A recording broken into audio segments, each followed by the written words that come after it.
കൊല്ലത്ത് ബിരിയാണി നൽകാത്തതിന് ഹോട്ടൽ ജീവനക്കാരന് മർദ്ദനം.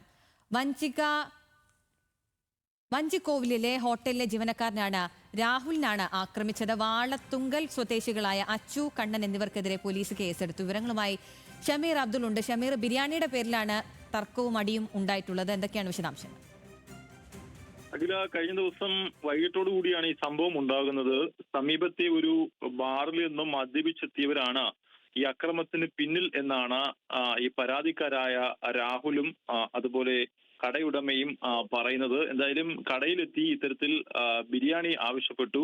തുടർന്ന് തീർന്നുപോയി എന്ന് പറഞ്ഞതിനെ തുടർന്ന് ഈ കടയുടമയും മർദ്ദിച്ചു. ഇതിനുശേഷം പിന്നീട് ഇവർ പരാതി നൽകാൻ പോയതിന്റെ പിന്നാലെ ഒന്നിലധികം ആളുകൾ വന്ന് ഇത്തരത്തിൽ കടയിലുണ്ടായിരുന്ന ജീവനക്കാരനെയും മർദ്ദിച്ചു എന്നാണ് ഇപ്പോൾ പോലീസിന്റെ എഫ്ഐആറിൽ പറയുന്നത്. എന്തായാലും ഇതുമായി ബന്ധപ്പെട്ട രണ്ടു പേർക്കെതിരെ ഇപ്പോൾ പോലീസ് കേസെടുത്തിട്ടുണ്ട്. വളത്തുങ്കൽ സ്വദേശികളായ അച്ചു, കണ്ണൻ എന്നിവർക്കെതിരെയാണ് കേസെടുത്തത്. എന്തായാലും പോലീസ് ഇതിന്റെ മറ്റു വശങ്ങളൊക്കെ തന്നെ പരിശോധിച്ചും വരികയാണ്.